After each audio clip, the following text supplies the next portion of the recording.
오늘 본문은 다윗이 왕국을 세우는 과정에서 일어나는 하나의 이 사파입니다.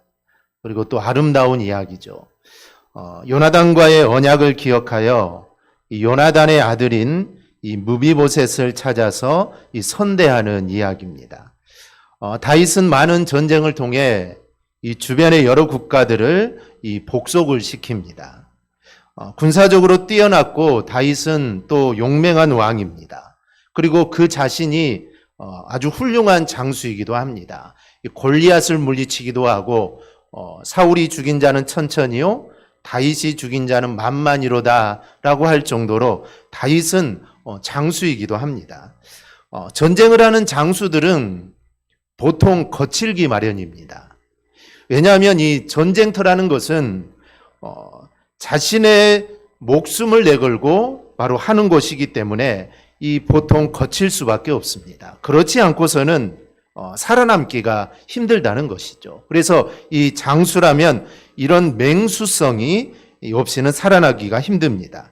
이 다윗도 그런 면에서 뒤지지 않았을 겁니다. 그는 용맹한 장수입니다. 그런데 오늘 말씀은 다윗의 그런 이면에 또 이렇게 풍부한 정서를 가지고 있는 다윗의 모습을 우리에게 보여줍니다. 이 본문을 사파라고 했는데 이는 다윗의 모습을, 즉 이러한 다윗의 모습을 아주 적나라하게 드러내고자 오늘 본문이 삽입된 것입니다.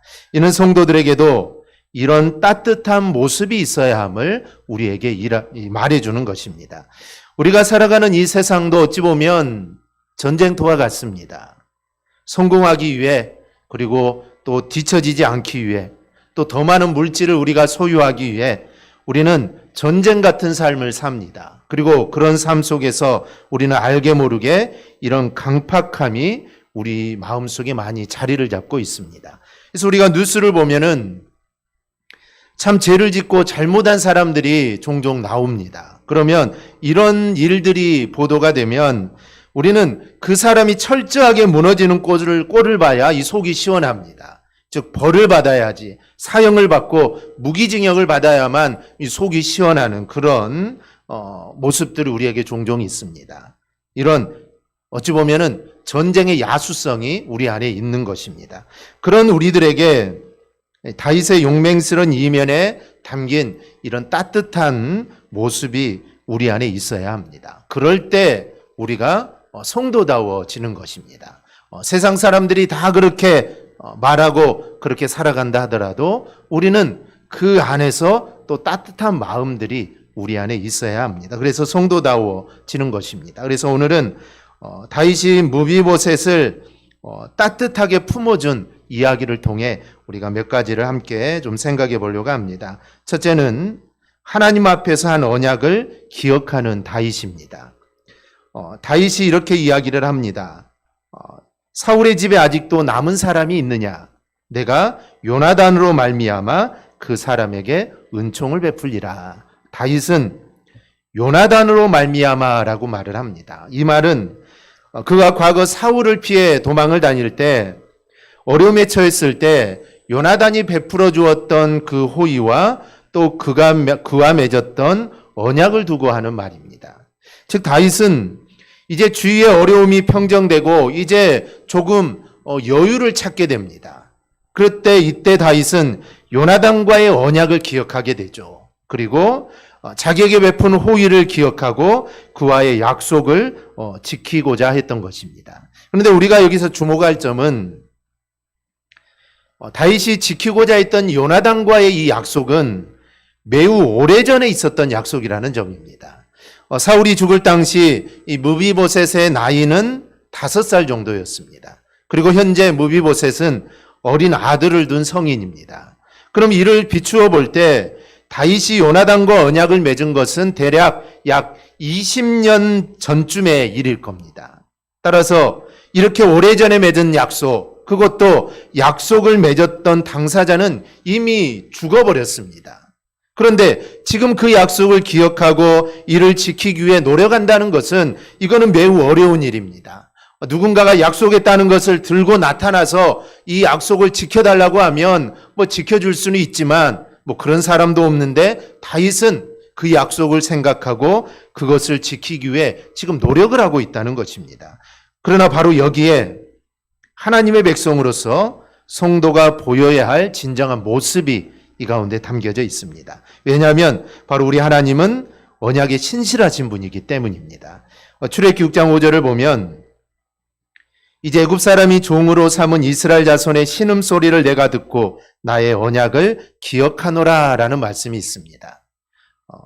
하나님은 애굽에서 고생하는 이스라엘 백성들의 신음소리를 듣게 됩니다. 그리고 그 신음소리를 듣고 하나님은 언약을 기억하시는데 이 언약은 하나님이 아브라함과 맺은 언약입니다. 그리고 이 언약은 약 400년의 시간이 지나버렸습니다. 하지만 하나님은 아무리 시간이 많이 흐르고 그리고 그 언약을 했던 그 사람이 이미 다 죽었다 할지라도 하나님은 그 언약을 반드시 기억합니다. 그리고 후손에까지 은혜가 미치게 됩니다. 우리는 아브라함의 일생을 통해 우리는 이걸 다 알고 있습니다. 하나님은 아브라함과 언약을 맺었지만 그 언약을 기억하시고 그 후손들에게 아브라함에게 행했던 그 약속을 이루어 준 것을 우리가 보게 됩니다. 그러므로 이처럼 한번 언약을 맺으면 반드시 기억하시고 또 그 후손에게까지 언약을 베푸시는 그 하나님의 백성인 우리들도 자신이 맺은 언약과 약속에 대해서는 끝까지 신의를 지키는 삶을 우리는 살아야 하는 것입니다. 흔히 이 세상 사람들은 이 상황에 따라 약속을 하고도 자신이 불리해지면은 쉽게 말을 많이 바꿉니다. 하지만 하나님의 언약 백성은 우리는 절대로 그래서는 안 됩니다. 예수님께서는 우리에게 너희는 세상의 빛과 소금이라 했습니다. 즉 우리는 세상에 빛된 삶을 살아야 되고 우리는 소금이 되는 삶을 우리는 살아야 합니다. 이 세상은 신의가 땅에 떨어져 있습니다. 약속을 하지만 그 약속을 잘 지키지 않습니다. 그래서 우리는 이런 상황 가운데 믿는 그리스도인으로서 신의를 지키는 삶을 삶으로 바로 빛과 소금의 삶을 우리는 살아야 하는 것입니다. 그렇게 살아 하나님의 백성, 즉 그리스도인이라는 것을 우리는 보여주어야 하는 것입니다. 즉 다윗에게는 바로 이러한 모습들이 있었습니다. 충분히 잊어버릴 수 있습니다. 잊어버렸다고 해서 누가 뭐라고 하지도 않을 것입니다. 그리고 기억하고 있는 사람들도 많지 않을 것입니다. 그런데도 다윗은 이 언약이 하나님 앞에서 한 약속이기에 그것을 기억한 것입니다. 그리고 그 언약을 기억하고 있는 사람들도 있기 때문에 그 언약을 지킴으로 정말 하나님의 백성다운 모습을 사람들에게 보여주는 것입니다. 주님께서는 이렇게 말씀합니다. 나는 너희에게 이르노니 도무지 맹세하지 말지니 하늘로도 하지 말라. 오직 너희 말은 옳다 옳다 아니라 아니라 하라. 이에서 지나는 것은 악으로부터 나느니라. 그런데 이 말씀을 이 문자적으로 받는 사람들도 있습니다. 그래서 도무지 약속을 하지 않으려고 합니다. 이 약속은 꼭 해야 되는데 여기에 핑계를 대고 약속을 하지 않는 경우들이 종종 있습니다. 그러나 우리가 약속을 전혀 하지 않고 살아가는 것은 이거는 불가능합니다. 그럼 주님이 말씀하신 의도가 뭘까요? 주님은 맹세를 일체하지 말라는 게 아닙니다. 맹세를 남발하는 당시 모습들, 그 당시에는 정말 성전이나 하나님의 이름을 걸고 맹세를 남발하는 모습이 참 많았습니다. 그래서 주님께서는 바로 어떤 약속이든지 너희들은 신중하게 해야 하고 그리고 일단 약속한 것은 신의를 지켜야 한다라는 말씀입니다. 다윗과 요나단은 약속을 신중하게 했습니다. 그리고 서로 약속을 또 신중하게 지켰습니다. 여기에 대해 다윗은 사울과 완전히 몰락한 후에도 이 약속을 잊지 않고 자신이 지켜야 할 게 있는지를 돌아보게 됩니다. 여기서 중요한 것은 어떤 약속이든지 하나님 앞에서 하는 거라는 점입니다. 우리가 하는 모든 약속들은 하나님 앞에서 하는 것입니다. 우리가 교회 안에서 아니면 우리가 직분을 받고 이런 일들 약속뿐만 아니라 세상에서 하는 모든 약속들, 즉 사소한 약속이나 어떤 계약을 하거나 이 모든 것들은 우리는 모두 다 하나님 앞에서 하는 것입니다. 그래서 우리는 모든 약속들을 내가 하나님 앞에서 하는 것으로 알고 그 약속을 신실하게 지켜야 하는 것입니다. 그런 모습으로 살아갈 때 우리는 세상 사람들에게 그리스도인의 모습을 우리가 보여줄 수 있는 것입니다. 그래서 우리는 무슨 약속이든지 하나님 앞에 한다라는 그런 마음을 가지고 그 약속을 우리가 이루고자 우리는 끊임없이 노력을 해야 하는 것입니다. 둘째로 우리는 다윗이 사랑을 받은 것처럼 사랑하는 자라는 것입니다. 다윗이 명령을 받은 이들이 수소문해 보니 사울의 종이었던 이 시바라는 인물이 있었습니다. 그를 불러 알아보니 사울의 핏줄 중 남은 자가 있었습니다. 바로 이 무비보셋이었습니다. 이 무비보셋이 마길의 집에 있다는 것입니다. 이 마길은 어려움에 처한 자들을 돕기를 잘했던 자였던 것 같습니다. 후에 압살롬의 난이 일어났을 때 피하는 자들을 돌보는 것도 역시 마길이 했습니다. 이렇게 마길은 난처한 상황에 놓인 자들에게 등을 돌리지 않았던 것이죠. 무비보셋도 마길의 도움을 받아 살고 있었던 것입니다. 그러니 무비보셋은 한 나라의 왕족이기는 하지만 이젠 다른 누군가의 의지에서 생명을 부지하는 그런 처지가 되어버린 것입니다. 우리가 이런 사실을 통해 우리가 사랑을 베풀고자 하는 자들이 어떠한 자세가 필요한지를 우리가 알 수가 있습니다. 여러분, 우리의 인간사가 다 그렇지만 이 사랑을 베푸는 일에도 많은 수고와 노력이 뒤따르는 것입니다. 흔히 사람들은 사랑을 베풀고 은혜를 베푸는데 무슨 노력이 필요하냐라고 말하지만, 그래서 사랑이라는 것은 받는 자가 감사해 하면서 와서 받아야지 베푸는 자가 어떤 특별한 일이 있느냐라고 말을 하지만 절대로 그렇지 않습니다. 사랑은 오히려 받는 자보다 베푸는 자에게 더 많은 수고와 노력이 따르는 법입니다. 아무리 작은 사랑이나 은혜도 가만히 앉아서 이루어지는 것은 단 하나도 없습니다. 다 자기 손과 발로 직접 행하는 수고와 노력이 있어야 하는 것입니다. 여러분, 주님을 보십시오. 주님은 하늘의 보좌에 앉아 계시면서 너희가 내게 와 은혜를 받으라 이렇게 말씀하시지 않았습니다. 너희가 내게로 와서 구원을 받으라 이렇게 말씀하시지 않으셨죠. 오히려 우리에게 구원과 사랑의 은혜를 주시기 위해서 하늘의 보좌를 버리시고 인간의 몸을 입고 이 땅에 오셔서 피와 땀과 눈물을 흘리는 그 수고를 우리 주님은 마다하지 않았습니다. 따라서 우리 성도들도 이처럼 진실한 사랑을 하기 위해서는 내 자신의 시간과 물질을 투자하고 땀과 눈물이라는 사랑의 수고를 우리는 아끼지 않아야 합니다. 그래야 귀한 사랑의 열매를 풍성하게 맺을 수 있는 것입니다. 씨를 뿌리는 자가 기쁨으로 단을 거두는 법입니다. 그러므로 씨를 뿌리는 여러분이 될 수 있기를 바랍니다. 눈물의 씨를 뿌려야 하고 정말 우리 수고의 씨를 우리는 뿌려야 합니다. 그리하면 기쁨의 단을 우리가 풍성하게 거두게 될 줄 믿습니다. 이 무비보셋은 이런 마길의 집에 살고 있었고 이 무비보셋은 다리를 절었다라고 합니다. 길보아 전투에서 이 사울과 요나단이 죽었을 때 유모가 무비보셋을 안고 피하다가 이 땅에 떨어뜨려 불구가 된 것입니다. 그런데 이스라엘 사람들은 이 장애를 하나님의 저주를 받은 것으로 여겼습니다. 무비보셋이 두 다리를 절었다는 것은 사울 가문의 몰락을 보여주는 것입니다. 사무엘서를 쓴 기자는 그가 다리를 절었다는 이야기를 여러 차례 걸쳐서 이야기를 합니다. 즉 사울의 가문은 이제 완전히 몰락하고 이제 망했다는 것을 계속 이야기하는 것입니다. 왜 그랬을까요? 그가 불쌍한 사람이 되었고 그리고 스스로는 삶을 이어갈 수 없는 처지에 놓였다는 것입니다.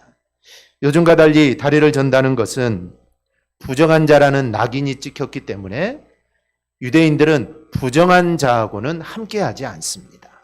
그러니 무비보셋은 참 외로운 삶을 아마 살았을 것입니다. 그와 친구가 되어주는 사람도 없었을 것이고 그와 함께 밥을 먹자고 한 사람도 아마 아무도 없었을 것입니다. 바로 무비보셋은 그런 삶을 살게 됩니다. 따라서 비록 언약 때문에 무비보셋을 찾았지만 다윗이 무비보셋을 도와주는 것은 절망이 놓인 자에게 손을 내미는 것과 같은 행동이었던 것입니다. 즉 아무도 찾아가지 않는 자에게, 아무도 돌보지 않는 자에게 손을 내밀었다는 것이죠.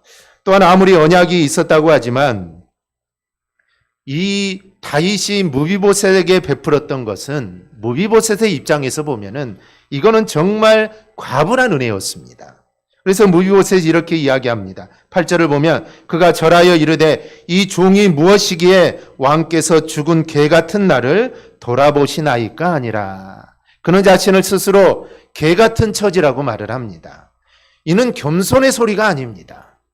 히브리인들 사이에 개는 부정한 동물로 취급을 받습니다. 그래서 개를 사람에게 적용할 때는 이방인이나 비천하기 짝이 없는 자를 가리킬 때 사용이 됩니다. 그래서 자신을 개, 그것도 죽은 개라고 표현하는 것은 지금 자기 자신을 지극히 격하시키는 것입니다. 그리고 상대방을 한없이 높이는 표현이라고 할 수가 있습니다.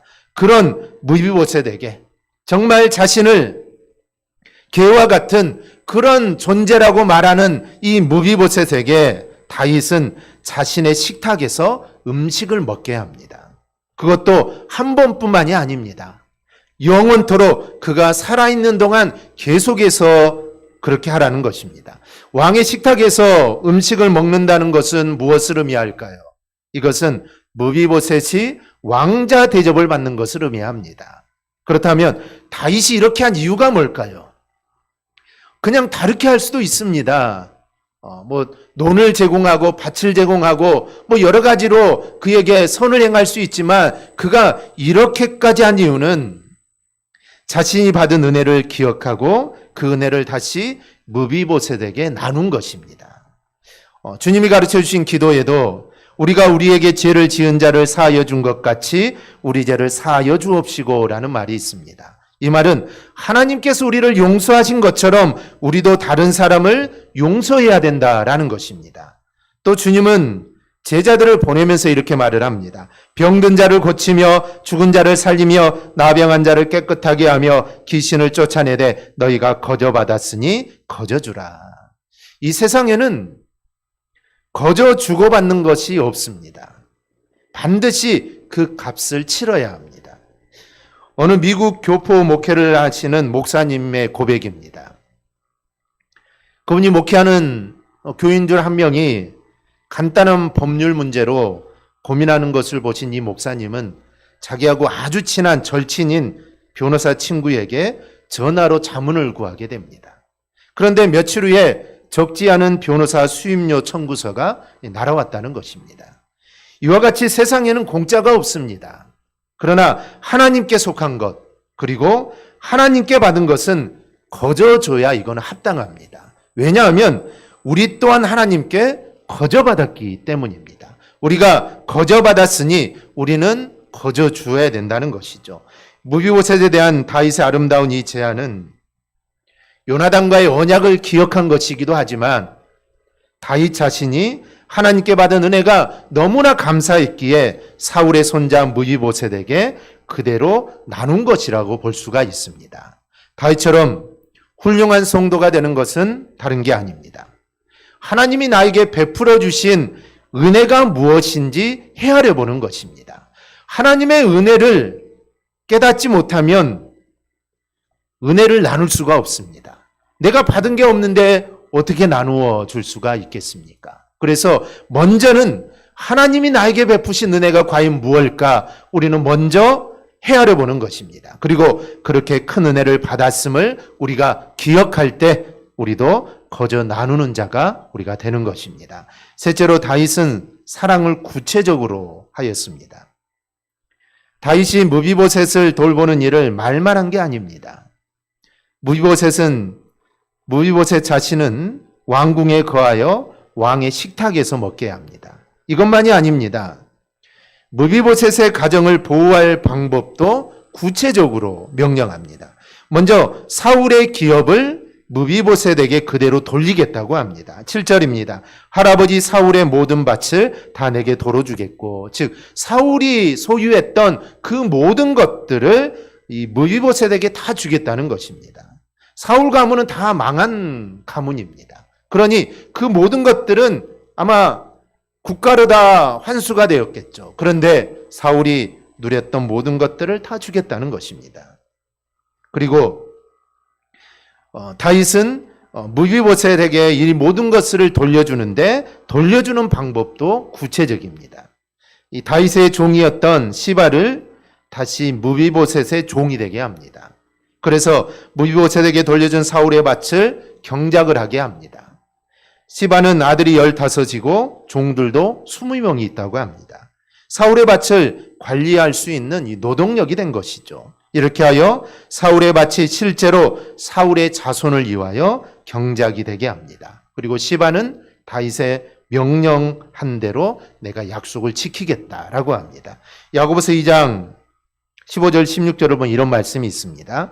만일 형제나 자매가 헐벗고 일용할 양식이 없는데 너희 중에 누구든지 그에게 이르되 평안히 가라, 덥게 하라, 배부르게 하라 하며 그 몸에 쓸 것을 주지 아니하면 무슨 유익이 있으리요. 헐벗은 사람에게 평안히 가라, 덥게 하라고 말하는 것은 쉽습니다. 이거는 쉬운 일이죠. 하지만 그 말로 그 사람이 평안해지거나 따뜻해지는 것은 아닙니다. 배고픈 자에게 배부르게 하라는 말은 쉽게 할 수 있습니다. 하지만 그렇다고 해서 배가 불러지는 것은 아닙니다. 누구든지 말로 하는 것은 쉽습니다.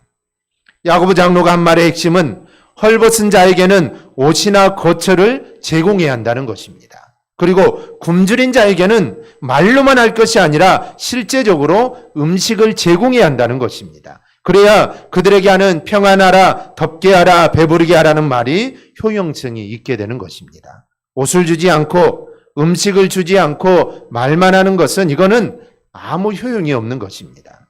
다윗이 사울의 손자 무비보셋을 보호하는데 말만 하지 않습니다. 아주 구체적으로 시행할 수 있도록 명령을 합니다. 사울의 기업으로 있던 밭을 줍니다. 그런데 밭을 준다고 해서 노동력이 없으면 이게 무슨 소용이 있겠습니까? 수만 평의 밭을 무비보셋에게 준다고 하면 이거는 무비보셋은 아무 소용이 없습니다. 그를 따르는 자가 한 명도 없습니다. 자손들도 없습니다. 다리는 접니다. 그 밭을 어떻게 갈겠습니까? 누군가에게 갈아주라고 해도 이 몰락한 사울의 가문인데 어느 누가 그 땅을 갈겠습니까? 잘못했다가는 다윗에게 밉보일 수도 있습니다. 그래서 그 땅도 갈아주지 않을 것입니다. 그래서 그냥 주기만 해서는 이거는 아무 소용이 없습니다. 그래서 사울의 종이었던 시바를 무비보셋의 종으로 주게 된 것입니다. 그래서 시바와 아들들 그리고 종들이 그 밭을 경작하여 소출이 나게 하고 그 소출로 무비보셋의 가정을 공개하게 합니다. 그러면서 무비보셋은 왕자처럼 왕궁에 거하게 하고 왕의 식탁에서 음식을 먹게 합니다. 모두 실현되는 이야기입니다. 그냥 공허하게 하늘에 떠 있는 이야기가 아니라 이 모든 일들은 실제적으로 다 일어나는 이야기들입니다. 이처럼 사랑에는 구체적인 실천이 따라야 합니다. 단지 입과 혀로만 사랑을 외치는 것은 공허한 메아리에 불과합니다. 일찍이 주님께서 이 진정한 이웃에 대해 가르치면서 선한 사마리아인의 비유를 할 때 그 비유에 나오는 사마리아인은 어떻게 합니까? 이 제사장이나 레위인처럼 단지 강도 만나 피 흘리며 쓰러져 있는 사람을 보고 옆에서 동정만 했습니까? 아닙니다. 레위나 제사장들은 동정을 했죠. 어쩌면 좋느냐, 어떻게 이렇게 됐느냐, 그들은 동정을 했습니다. 하지만 그들은 지나갔죠. 하지만 이 사마리아인은 강도 만난 사람 가까이 가서 응급처치를 하고 주막으로 데려가서 돌보아주고 그리고 모자라는 비용까지 모두 부담하겠다라고 합니다. 이것이 바로 진정한 사랑입니다. 진정한 사랑은 말에 있지 않고 행위에 있습니다. 하나님도 우리를 사랑하시되 말로 하지 않았습니다. 하나님도 우리를 내가 너희를 사랑한다, 사랑한다, 사랑한다 말로만 하지 않고 당신의 독생자를 친히 내어주시기까지 우리를 사랑하셨습니다. 그러므로 말로만 하나님은 당신을 사랑합니다라고 말할 게 아니라 하나님의 사랑이 나를 통해 어떻게 실현되는가를 우리는 구체적으로 보여주어야 합니다. 실제로 보이는 것은 없이 말만 무성하면 이거는 아무런 본이 되지 않습니다. 어떤 이는 이렇게 말합니다. 다윗은 왕이라도 되었으니 야 그럴 능력이 있으니 그렇게 행하는 거 아니냐. 그래서 나도 무언가를 이룬 다음에 나도 그렇게 하려고 한다라고 말하기도 합니다. 그런데 아닙니다. 지금 실천하지 않으면 갖추어도 실천하지 않습니다. 이 마음이 중요하죠. 마음이 있으면 얼마든지 나눌 수 있습니다. 내가 가진 게 없어도 마음만 있으면 충분히 나눌 수 있는데 마음이 없으면 아무리 많이 가져도 나눌 것이 없는 것입니다. 그러므로 우리 모두 내가 가진 것으로 그리스도의 사랑을 우리가 나타낼 수 있기를 바랍니다. 그 마음에 우리 하나님이 반드시 역사해 주실 것입니다. 본문에 나오는 다윗은 오늘날 우리 성도들에게 어떠한 모습으로 우리가 살아가야 된다는 것을 우리에게 분명한 모습으로 증거해 주고 있습니다. 다윗은 하나님이 평안함을 주셨을 때 그는 자기의 욕망을 채우는 기회로 삼지 않았습니다. 오히려 과거의 약속을 실천하는 기회로 삼게 됩니다. 즉 다윗은 하나님으로부터 받은 은혜를 자신만 누리는 것이 아니라 과거 요나단과 맺은 언약을 기억하고 그의 아들 무이보셋을 수소문하여 그 사랑을 넘치도록 베풀었던 것입니다. 오늘 우리 성도들도 이러한 모습으로 살아가야 합니다. 이 세상에는 사랑이 없다고 하는데 정말 진정한 사랑을 찾아보기가 힘든 시대인데 우리는 참된 사랑이 무언가를 우리는 증거하는 삶들을 우리는 살아야 합니다. 말로만 할 것이 아니라 우리가 할 수 있는 무언가를 구체적으로 실현하는 사랑을 우리는 보여주어야 합니다. 그러면 우리를 통하여 하나님의 모습이 드러나게 되는 것입니다. 내가 실제로 행할 때 그 행함으로 인해 하나님의 모습이 드러나게 되는 것입니다. 그래서 세상 사람들은 우리의 그 모습을 보고 하나님을 보는 것입니다. 우리가 말로만 한다면 하나님의 그 모습은 드러날 수가 없습니다. 그런데 우리가 말로만 하는 것이 아니라 우리가 실제적인 모습으로 우리가 보여줄 때 하나님의 모습이 그들에게 나타나게 되는 것입니다. 우리 모두 오늘 이 다윗의 모습을 우리가 생각하고 정말 예수 그리스도의 사랑을 우리가 나타낼 수 있는 우리의 삶이 되기를 바랍니다. 우리가 전도할 때도 그냥 예수 믿으세요 말로만 하는 것이 아니라 예수 믿으세요라는 말과 함께 예수 그리스도의 사랑을 우리는 함께 전해 주어야 합니다. 그 사랑이 어떠한 모습으로 다가갈지는 모르지만 정말 내가 할 수 있는 그 모습으로 예수 그리스도의 사랑을 함께 전해 주어야 합니다. 그러면 그 행함이 그리고 우리의 전도하는 그 모습이 더 많은 열매로 우리 가운데 다가오게 될 것입니다. 오늘 다윗의 모습을 생각하고 우리가 다윗처럼 하나님의 은혜를 생각하고 그 은혜를 나누는 복된 삶이 되기를 주님의 이름으로 축원합니다. 아멘. 기도하겠습니다.